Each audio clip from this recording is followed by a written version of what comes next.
There's something peculiar about how Kanto holds its secrets, how Raiden appeared in code before Bulbasaur took the first Pokédex slot, how a Mother Marowak drifted through Lavender Town unable to rest, existing between data and sorrow. The region feels older than it should, layered with decisions and accidents that trainers walked past without noticing. Even the truck by the docks, doing nothing yet whispered about for decades, became more famous than legendary birds sleeping in sanctuaries. These fragments scatter across the first region like quiet clues. They hint at something deeper about Kanto's creation, about the hands that shaped it and imperfections left behind. And the best place to start is where the earliest creatures took form in memory.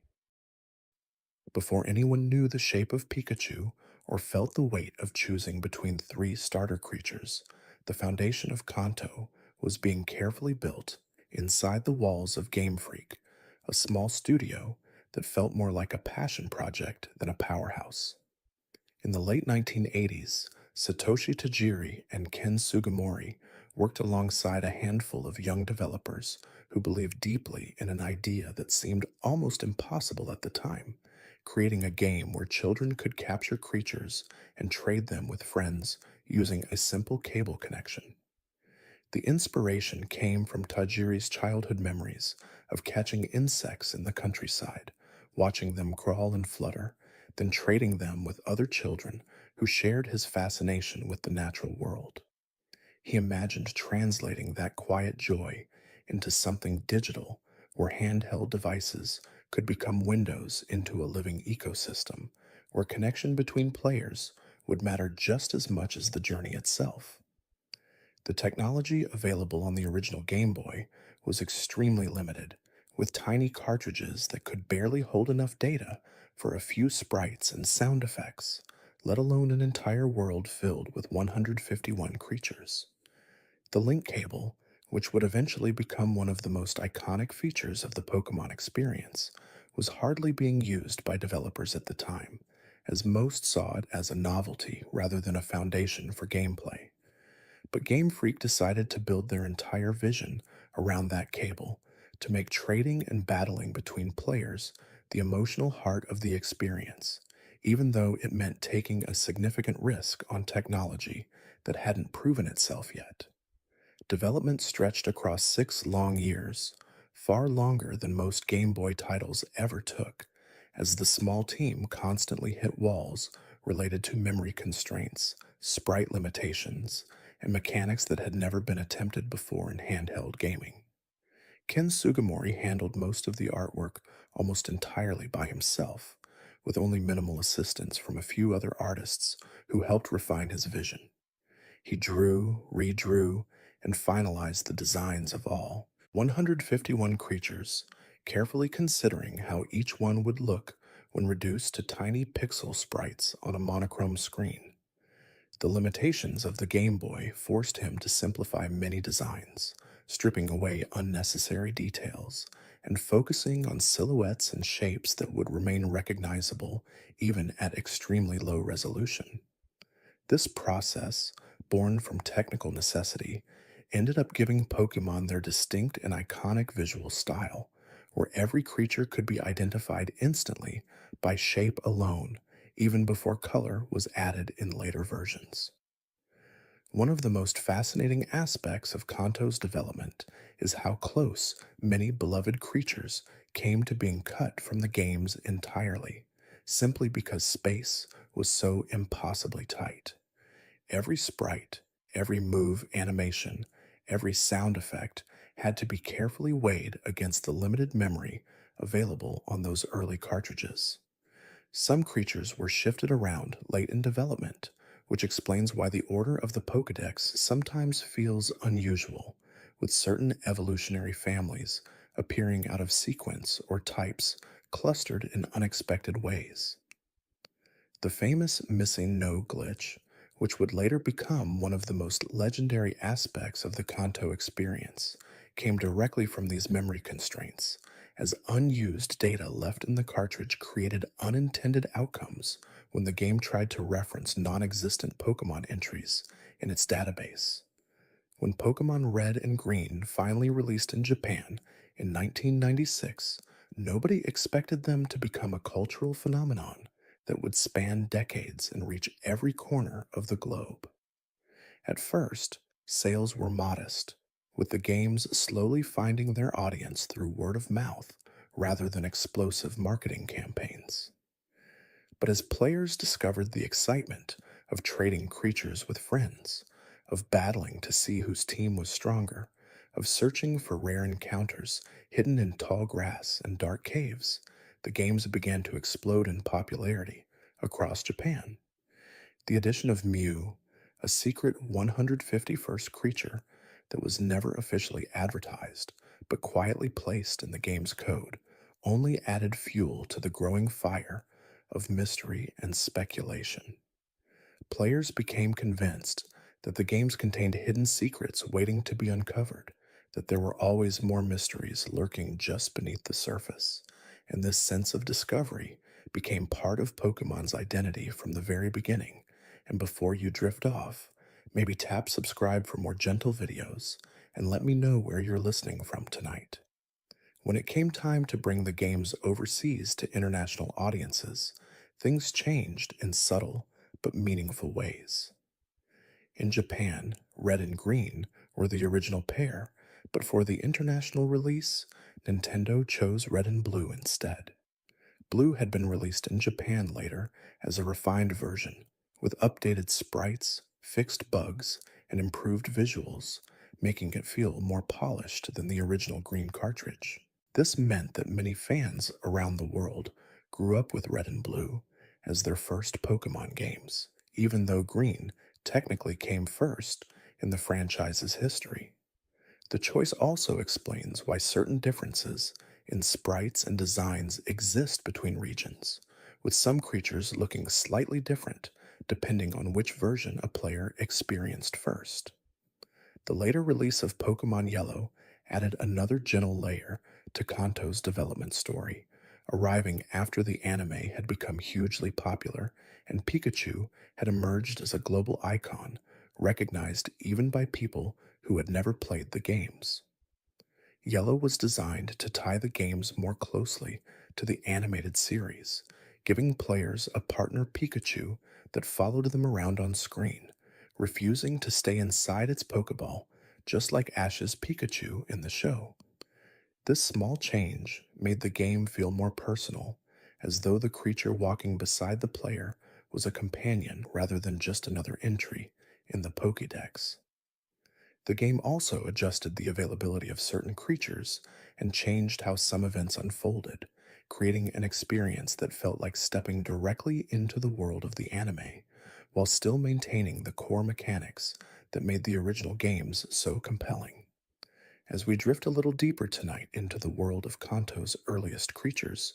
it becomes clear how much thought went into even the simplest design choices, how every detail was considered carefully, despite the limitations of the hardware and the constraints of development time. The three starter creatures, Bulbasaur, Charmander, and Squirtle, represent one of the most important decisions players face at the beginning of their Kanto journey, a choice that would shape their entire experience and determine which challenges felt easier or harder as they progressed through the region. Each starter was designed to represent a different approach to battle, with Bulbasaur offering a defensive and tactical playstyle through its grass and poison typing, Charmander providing aggressive firepower that rewarded offensive strategies, and Squirtle balancing durability with versatility through its water type moves. The choice felt meaningful because it wasn't just about picking a favorite creature, it was about choosing a partner that would walk beside the player through every battle, every gym, and every quiet moment spent exploring routes and caves. Bulbasaur, despite being the first creature in the Pokédex, is often considered the easiest starter for beginning players to succeed with early on, as its grass and poison typing gives it an advantage against the first two gym leaders in Pewter City and Cerulean City. The bulb on its back contains a seed that was planted at birth, growing slowly as the creature itself grows, absorbing sunlight and converting it into energy that fuels powerful grass type moves like Vine Whip and Razor Leaf. When Bulbasaur evolves into Ivysaur and then into Venusaur, the bulb blooms into a massive flower that can spread sweet scents and release toxic spores, making it a formidable presence in both offensive and defensive battles. Venusaur's ability to learn moves like Sleep Powder and Leech Seed gives it incredible staying power, allowing it to slowly wear down opponents while healing itself, a strategy that feels calm and methodical rather than rushed or aggressive. Charmander, the fire type starter, holds a special place in many players' hearts, despite being considered the most challenging starter for the early game, as its fire typing puts it at a disadvantage against the first two gym leaders who specialize in rock and water types. The flame burning at the tip of its tail serves as a visual indicator of the creature's health and mood, burning brightly when Charmander is healthy and excited, flickering weakly when it's injured or sad. This small detail gives the creature an emotional vulnerability that makes players feel protective of it, as though they're responsible for keeping that flame alive. When Charmander evolves into Charmeleon and then into Charizard, it gains wings and the ability to fly, transforming from a small lizard into a powerful dragon like creature that can breathe flames hot enough to melt boulders and soar through the sides with grace and strength.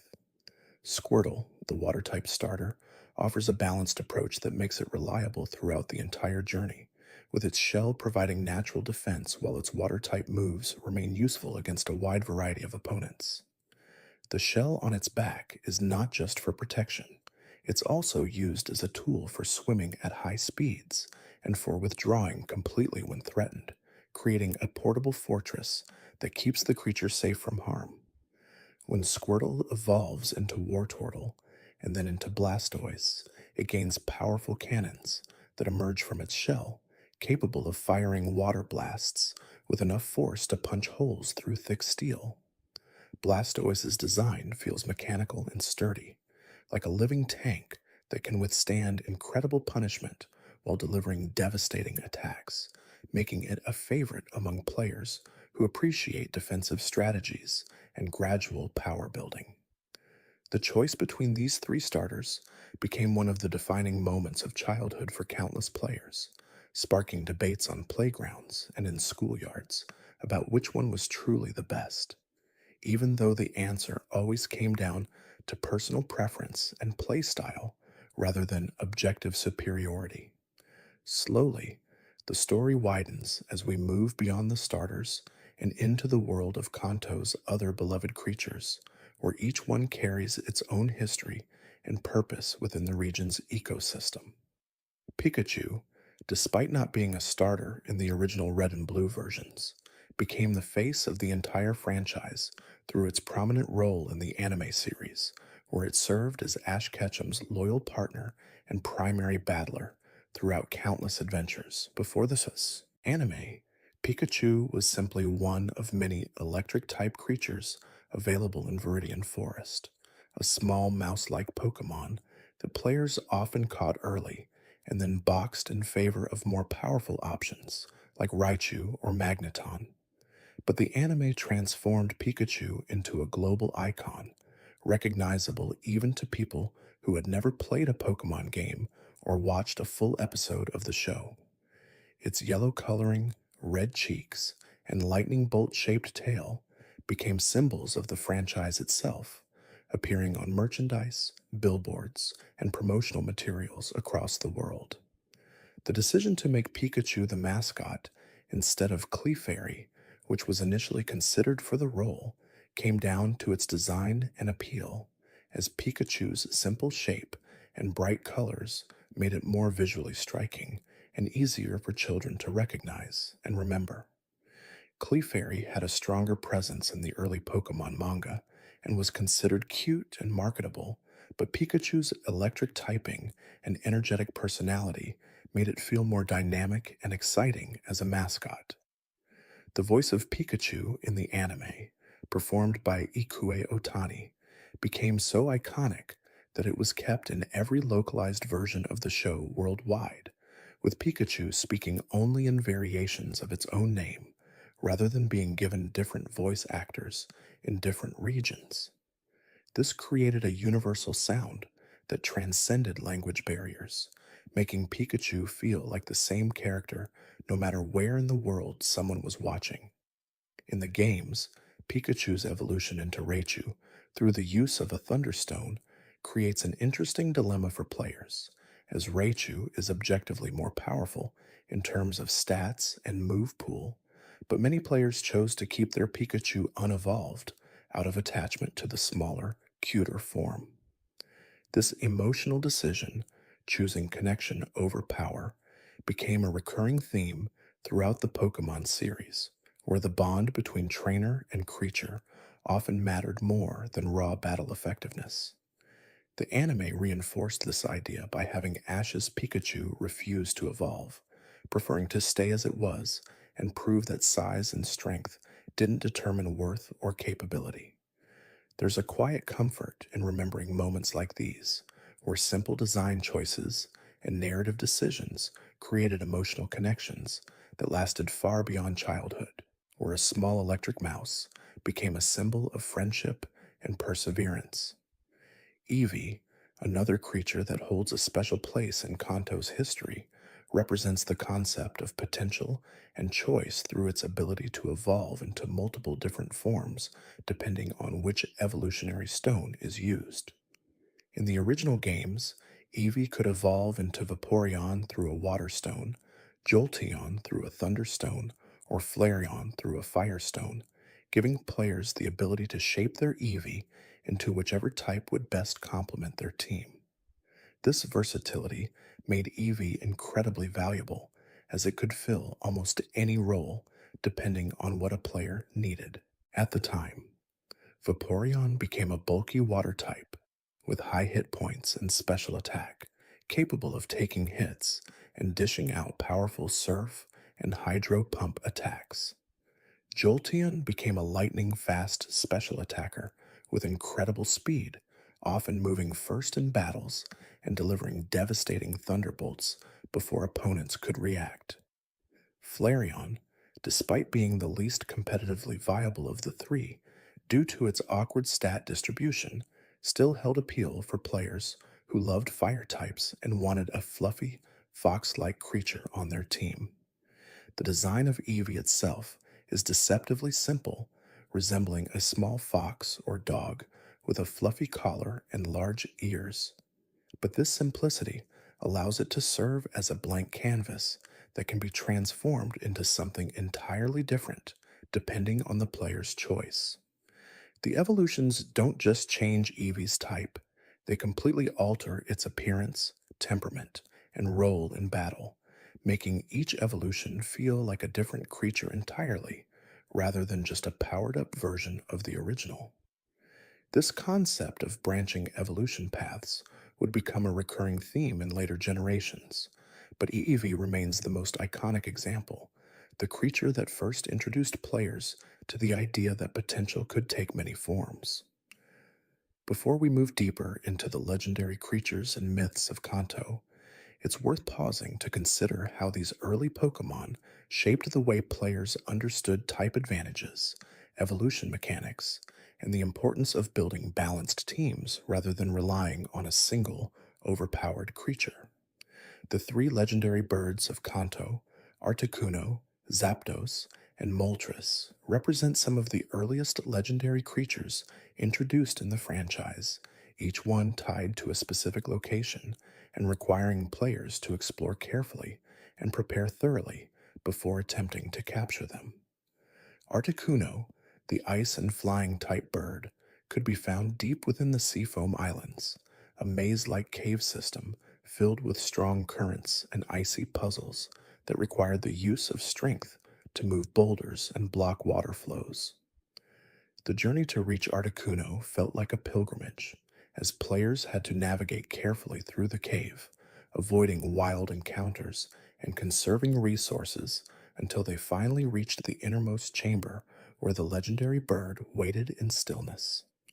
Articuno's design evokes elegance and grace, with its blue plumage and crystalline wings suggesting a creature born from frozen winds and winter storms, untouched by warmth or time.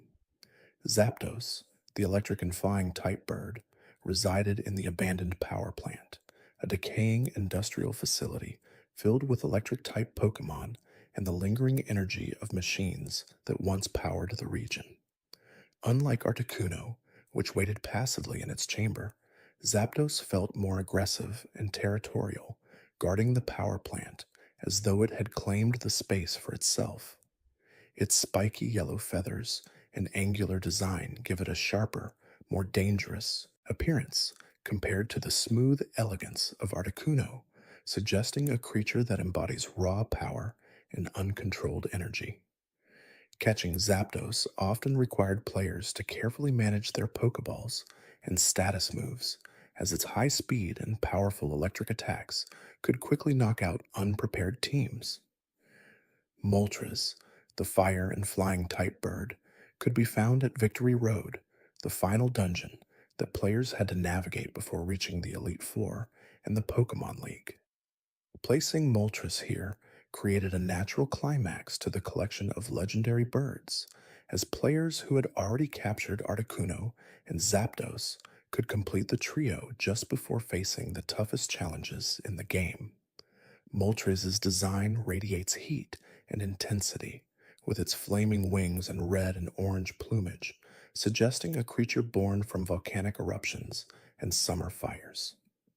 The placement of these three birds across different regions of Kanto encouraged exploration and rewarded players who took the time to wander off the main path, to investigate caves and abandoned buildings, to search for secrets hidden in the corners of the map.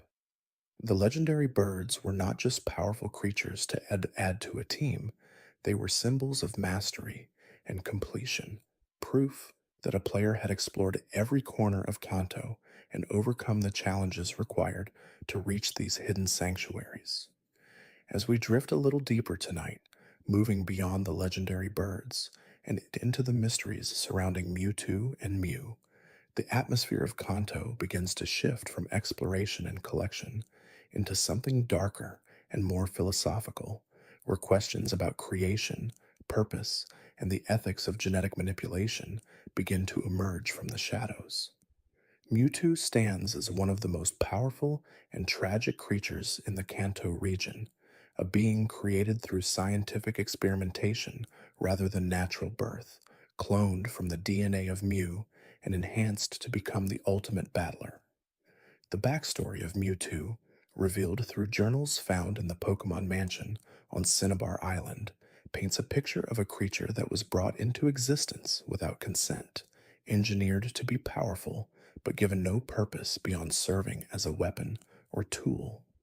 The journals describe how scientists discovered Mew in a distant jungle, extracted its DNA, and used it to create a new creature that would surpass the original in every measurable way. But the experiment went wrong, as Mewtwo's immense psychic power made it impossible to control, and it eventually escaped from the laboratory, destroying the facility and leaving only ruins and scattered journal entries behind. Finding Mewtwo in the games requires players to navigate the Cerulean Cave, a massive dungeon that only becomes accessible after defeating the Elite Four and becoming the Pokemon League champion. The cave is filled with some of the highest level wild Pokemon in the game, making it a dangerous place even for experienced trainers with fully evolved teams. Mewtwo waits at the deepest point of the cave, at level 70, significantly higher than almost any other Pokemon players would have encountered up to that point. Capturing it requires patience, strategy, and a considerable amount of luck, as its high stats and powerful psychic moves make it incredibly difficult to weaken without knocking it out entirely. Many players spent hours attempting to catch Mewtwo, using every Ultra Ball and status move at their disposal, resetting the game over and over when they accidentally defeated it instead of capturing it.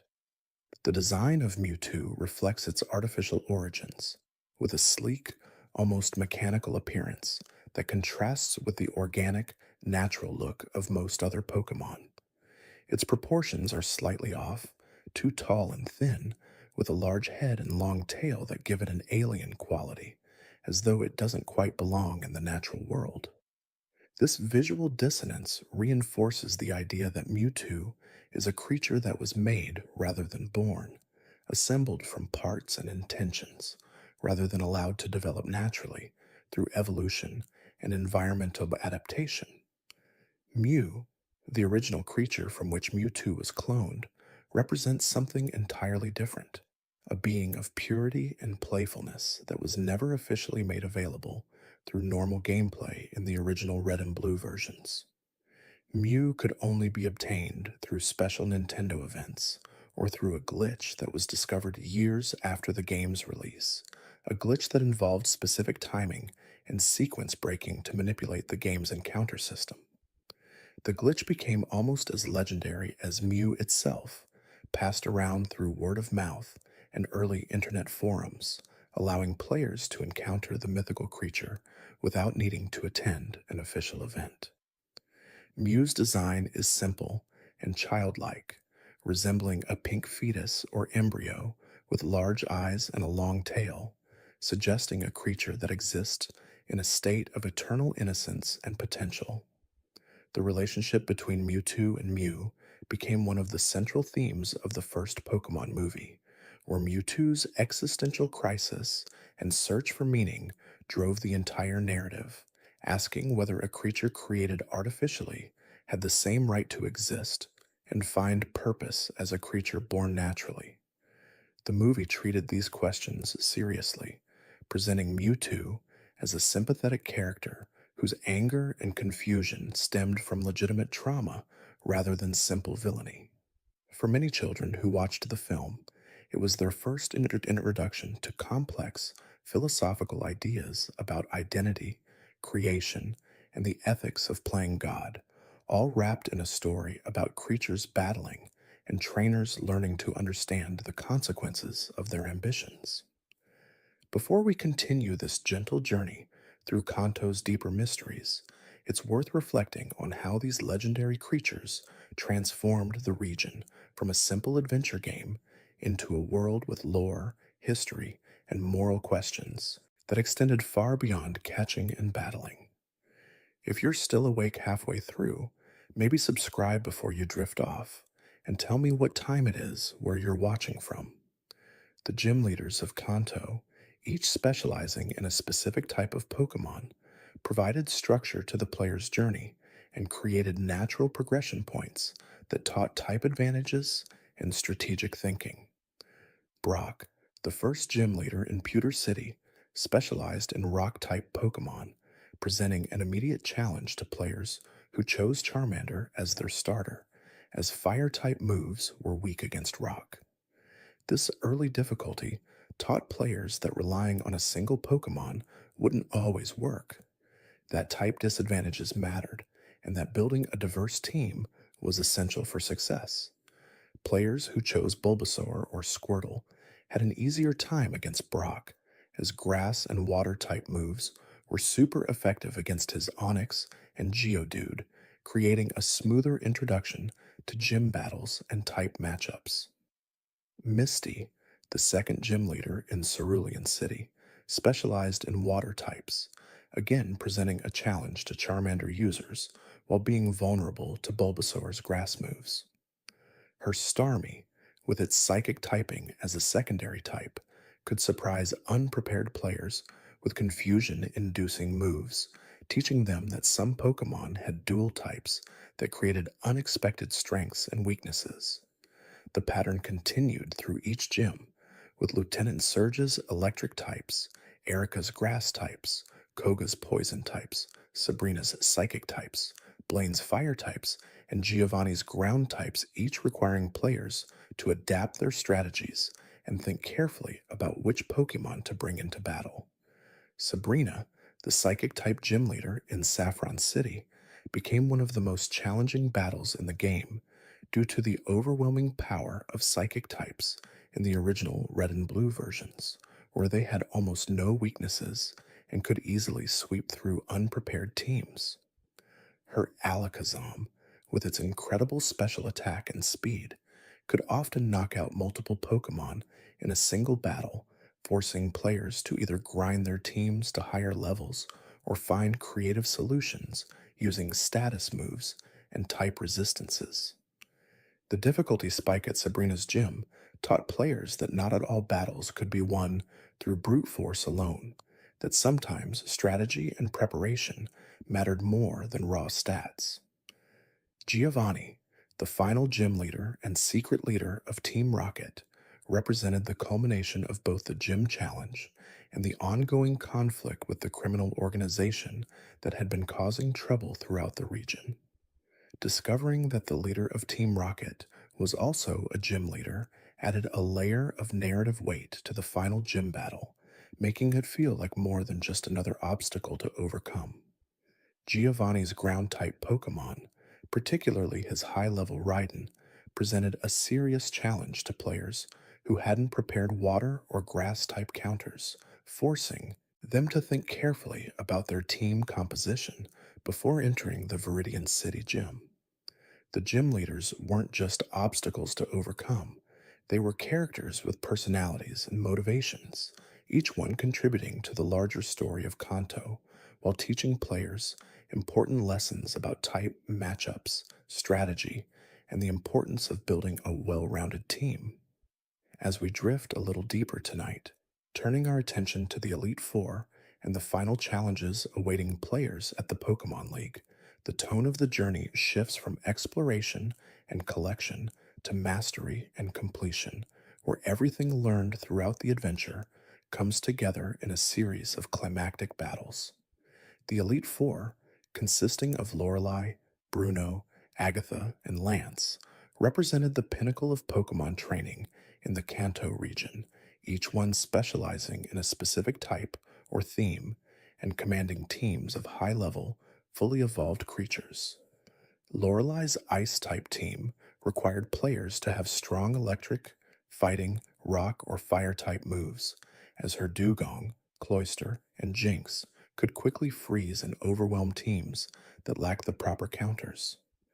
Bruno's fighting type team, featuring powerful physical attackers like Machamp and Onyx, punished players who relied solely on normal type moves, teaching them the importance of type diversity and special attacks. Agatha's Ghost and Poison type team felt sinister and unsettling, with her Gengar and Arbok using status moves and confusion to wear down opponents slowly rather than relying on raw power. Her battle felt different from the others, more strategic and psychological, as players had to navigate around toxic and confuse Ray while trying to land clean hits on her evasive team. Lance, the Dragon Master, and final member of the Elite Four, commanded a team that included three Dragonite, along with Gyarados and Aerodactyl, creating one of the most intimidating lineups in the game. His Dragonite, with their high stats and diverse move pools, could adapt to almost any situation, using fire, ice, and electric type moves to counter whatever Pokemon players brought to the battle. Defeating the Elite Four only to discover that there was one more battle waiting, a fight against the player's rival who had arrived at the Pokemon League first and already claimed the champion title, created a perfect narrative climax to the Kanto journey. The rival battle felt personal in a way that no other fight in the game did, as this was the same character who had challenged the player at every major milestone, who had grown stronger alongside them, who represented an alternate path through the same adventure. The rival's team mirrored the player's choices, with his starter being the one that had a type advantage over the player's starter, creating a natural tension and sense of rivalry that had been building since the very beginning in Professor Oak's laboratory. Becoming the champion didn't feel like an ending, it felt like a validation of everything the player had learned and achieved throughout their journey. Proof that they had mastered the systems and strategies that made Kanto's battles so engaging and rewarding.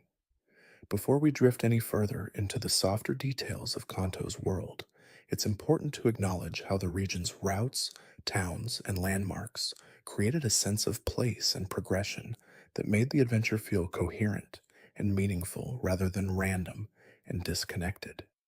Pallet Town, the starting location, represented simplicity and innocence. A small settlement with only a few houses and no gym or major facilities, a place where the player's journey could begin quietly without overwhelming them with choices or information.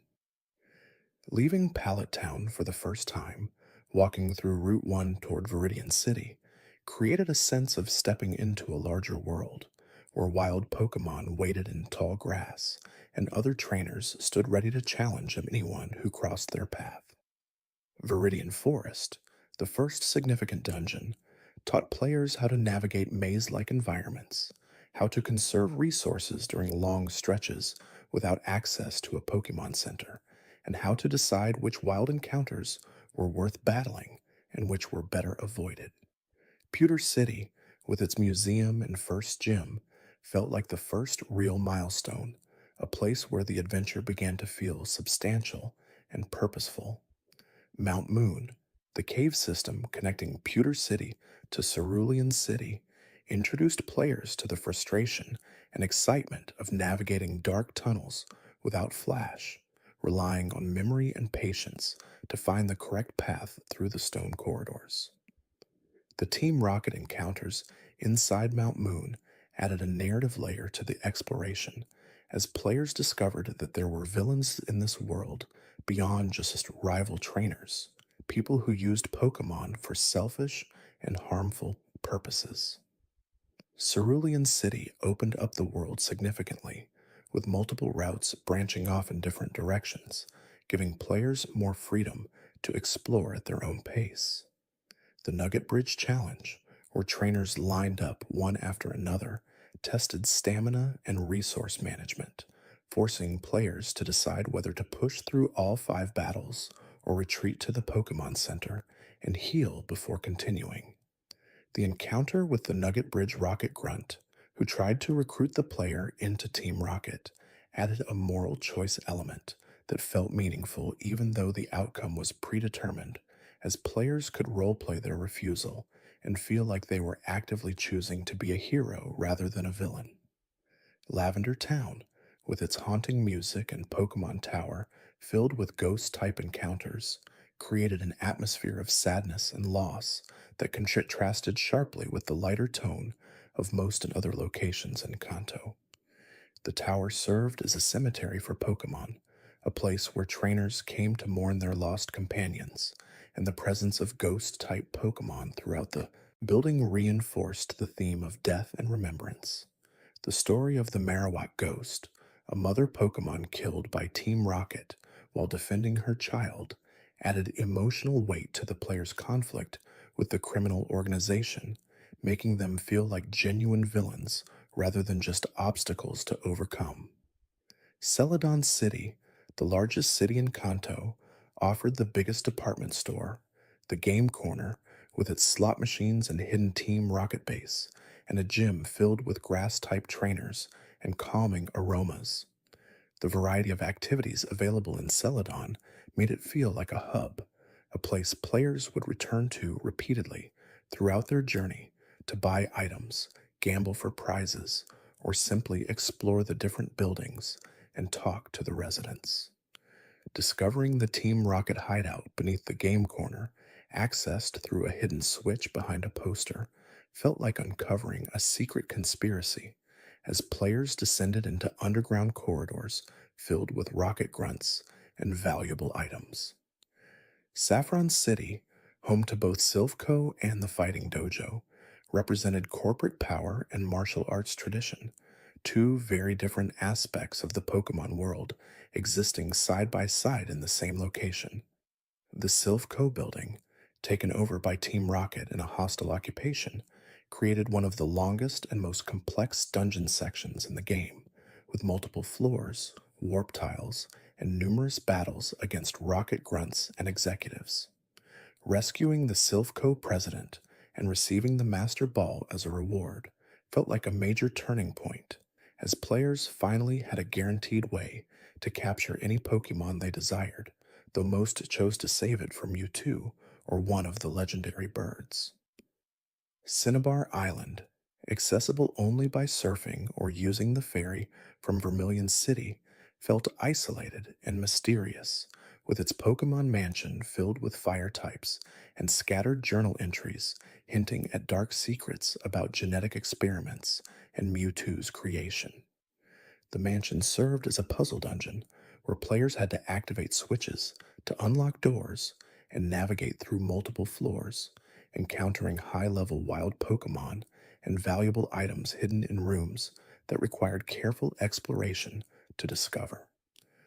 The presence of Ditto in the mansion, a Pokemon capable of transforming into any other creature, added another layer of mystery, as the journals hinted that Ditto might be failed clones of Mew, experiments that went wrong but managed to survive in diminished forms.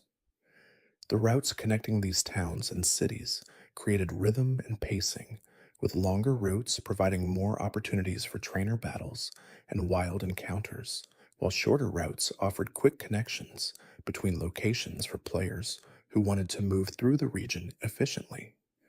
The placement of Pokemon centers and marts along the routes ensured that players were never too far from resources, creating a sense of safety and structure even when exploring unfamiliar areas. There's a quiet comfort in remembering moments like these, where the geography of Kanto felt carefully designed to guide players through a journey that balanced challenge and accessibility, where every route and town had a purpose and contributed to the larger narrative of becoming a Pokemon master.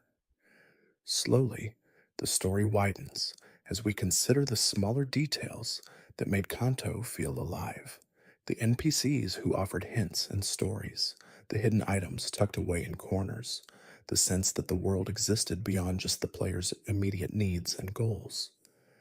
The NPCs scattered throughout Kanto served multiple purposes, providing hints about where to go next, offering trades for Pokemon that couldn't be caught in the wild, or simply adding flavor and personality to the towns and routes.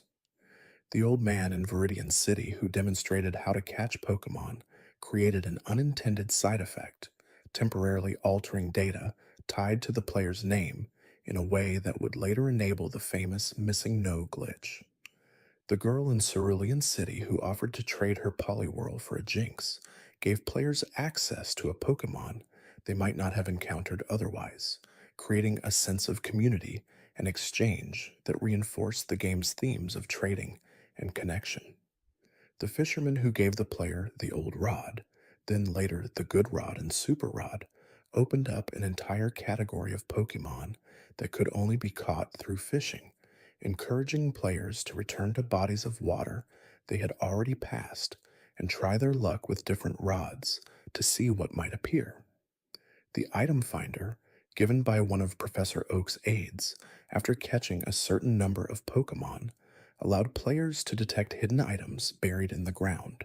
creating a mini game of exploration where careful attention to the item finder's beeping could lead to valuable discoveries like rare candies, nuggets, and evolution stones.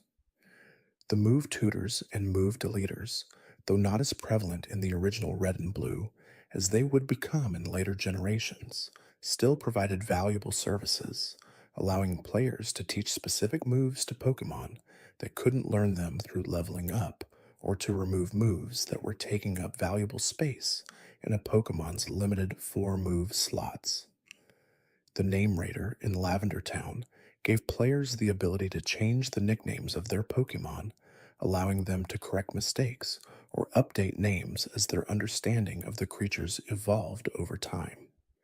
The in game trades scattered throughout Kanto created the opportunities for players to obtain Pokemon they might have difficulty finding or catching, while also demonstrating that trading was a core part of the Pokemon world, not just something players did with their friends, but something that NPCs engaged in as well. The sailor in Vermilion City, who traded a Farfetch'd for a Spearow, introduced many players to a Pokemon that couldn't be caught in the wild in most versions, while the girl on Route 11, who traded a Nidorino for a Nidorina, helped players complete evolutionary lines they might be missing. These small interactions added texture to Kanto, making it feel like a place where people lived and worked and had their own relationships with Pokemon, rather than just a backdrop for the player's adventure. As we drift a little deeper tonight, moving beyond the surface level exploration and into the mechanical systems that made Kanto's battles and team building so engaging, it becomes clear how much depth existed beneath the simple premise of catching creatures and battling with them. The type chart in the original red and blue versions, while simpler than it would become in later generations, still created a complex web of strengths and weaknesses that required players to think strategically about team composition and move to selection.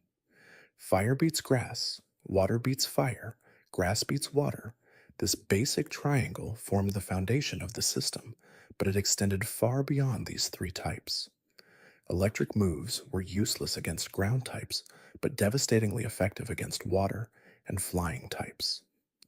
Psychic types dominated the competitive scene due to having almost no weaknesses, as the ghost and bug type moves that should have been super effective against them were either too weak or glitched to work properly.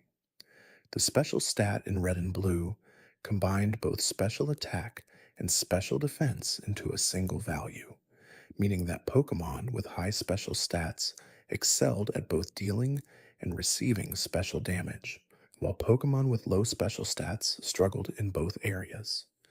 This created situations where certain Pokemon, like Alakazam and Chansey, became incredibly powerful due to their extreme special stats, while others, like Flareon, suffered from awkward stat distributions that made them difficult to use effectively despite having good overall numbers.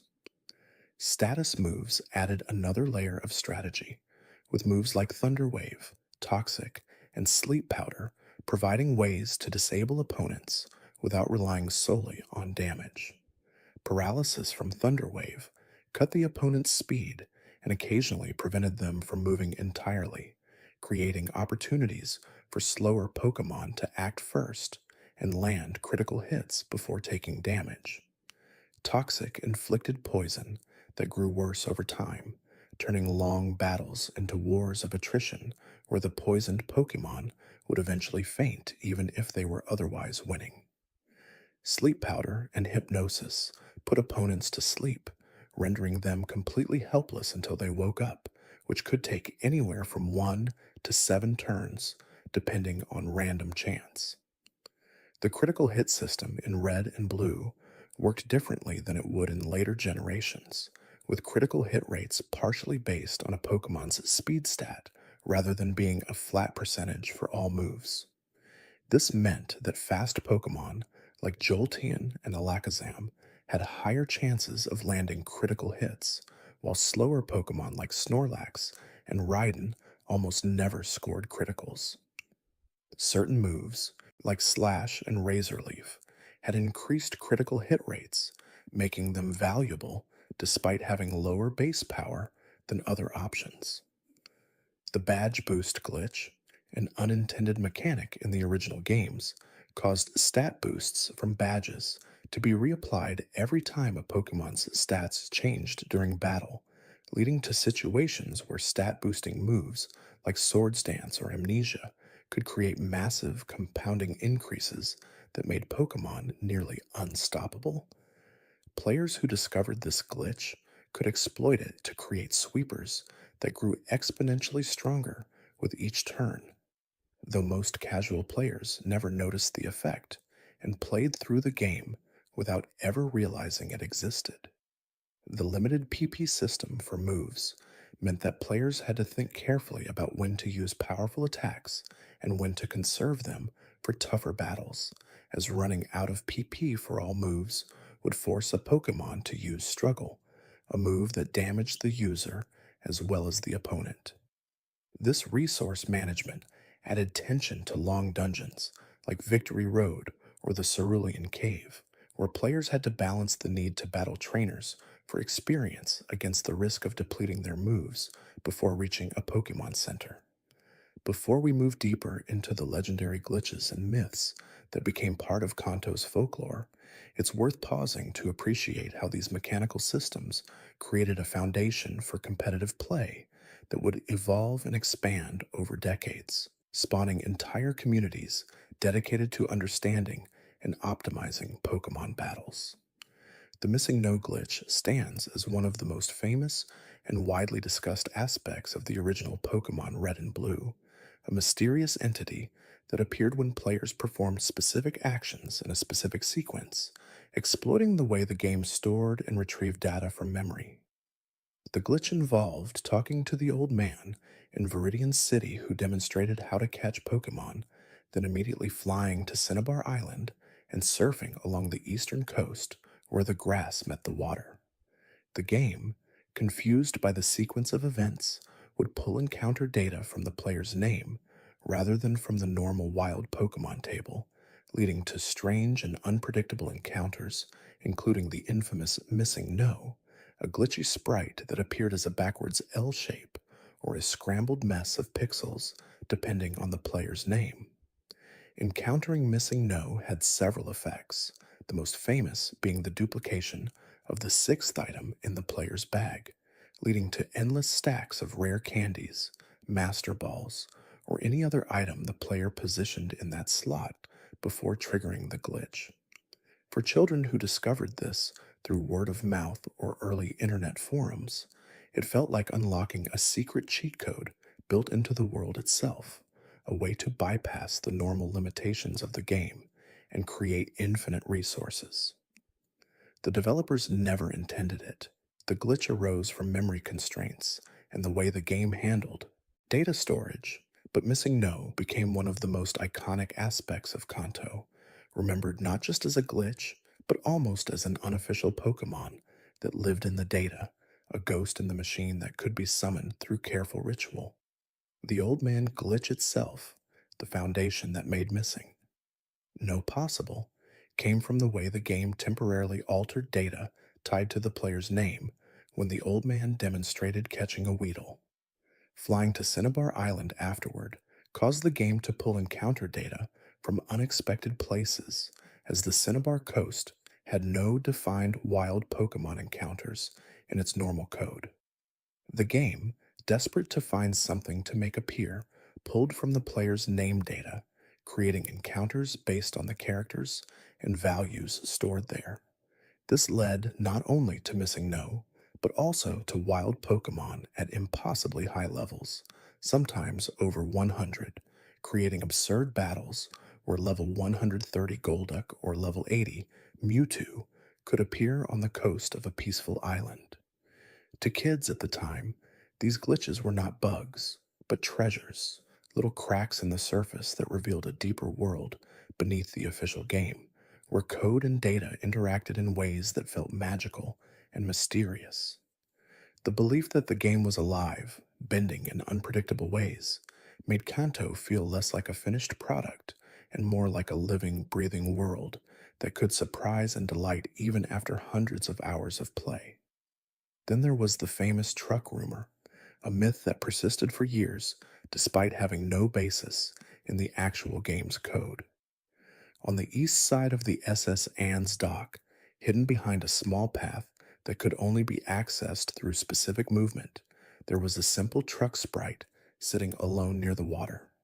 Most players never thought much of it, but soon a rumor began to spread, whispered on playgrounds and written in early gaming forums, that using strength on the truck would reveal the mythical creature Mew hiding underneath.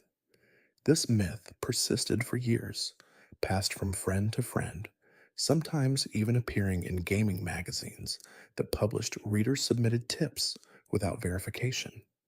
Players would spend hours trying to figure out how to access the truck, attempting elaborate sequences of actions to make the rumor come true, convinced that the developers had hidden one final secret in the game. Of course, the truck never did anything. It was simply a decorative sprite placed by a developer who wanted to add a small detail to the dock area, never intending it to become the center of one of gaming's most persistent urban legends. But the story of the Mew truck captured imaginations in a way that no official explanation could erase, creating a sense of mystery that made every conversation about Pokemon not just about team building and battle strategies, but about what strange secrets might be hiding in the corners of the game's world. Other myths and playground legends spread just as widely, creating a culture of shared speculation and experimentation that defined the Kanto experience for many players. Some children swore that beating the Elite Four a certain number of times would open a door in the Pokemon Center, leading to a secret area where rare Pokemon could be found. Others believed that pressing certain button combinations when a Pokeball wobbled would guarantee a successful catch, developing elaborate personal rituals involving A and B button mashing, D-pad holding, or specific timing patterns that they were convinced improved their capture rates. None of these were true. The capture system was entirely based on numbers and probabilities calculated behind the scenes, but the belief made it exciting, as though every trainer had their own secret technique that gave them an edge. The button mashing trick became so widespread that it felt like part of the game's mechanics, with kids huddling together and comparing their methods, absolutely certain that their particular rhythm or combination made a difference. The glitches and myths of Kanto gave the region something unique, a sense that it was unfinished in the best possible way, alive with possibilities that extended beyond what the developers had explicitly programmed. For a generation of players, these quirks were not frustrating flaws, but features, little windows into a deeper world that made every conversation about Pokemon feel like an exchange of secret knowledge. There's a quiet comfort in remembering moments like these, where imperfection became part of the charm, where the limitations of technology created opportunities for imagination and community to flourish in ways that more polished games might not have allowed. As we drift a little deeper tonight, turning our attention to the way Kanto influenced the design and development of later regions, it becomes clear how many of the ideas and systems introduced in the original games became foundational elements that would be refined and expanded, but never fully replaced. The concept of starter Pokemon, three creatures representing fire, water, and grass types, became a tradition that every subsequent region would follow, creating a familiar entry point for new players while allowing each generation to put its own spin on the triangle. The gym challenge structure, 8 gym leaders, each specializing in a type, followed by an Elite Four and a champion battle, became the standard template for Pokemon games, providing a clear progression path and natural difficulty curve that guided players from beginners to masters. The idea of legendary creatures tied to specific locations and lore, beings that existed beyond normal Pokemon and required special effort to find and capture, became a core part of every generation's identity. The Pokédex system, tracking which creatures had been seen and caught, turned collecting into a measurable goal with a clear completion state, creating a secondary objective beyond simply beating the Elite Four. The concept of version exclusives, Pokemon that could only be caught in one version of the game and required trading with other players to obtain, encouraged social interaction and created a practical reason for the link cable trading system that had been Tajiri's original vision. The daycare system, allowing Pokemon to be left with NPCs who would raise them while the player explored, introduced the idea of passive progression and created opportunities for players to level up creatures they didn't actively want to use in battle. Many of these systems existed in their simplest forms in Kanto, without the complexities and refinements that would be added in later generations, but they established the vocabulary and structure that every future Pokemon game would build upon. The breeding system introduced in gold and silver, the abilities and natures added in ruby and sapphire, the physical and special split implemented in diamond and pearl, all of these were expansions and improvements on the foundation laid by red and blue. Thanks for watching. If these quiet details helped you relax, there's another video waiting on the left of your screen. You can let it play as you close your eyes. You might hear something soothing before you fall asleep again. Rest well, trainer. Sweet dreams from the Kanto region.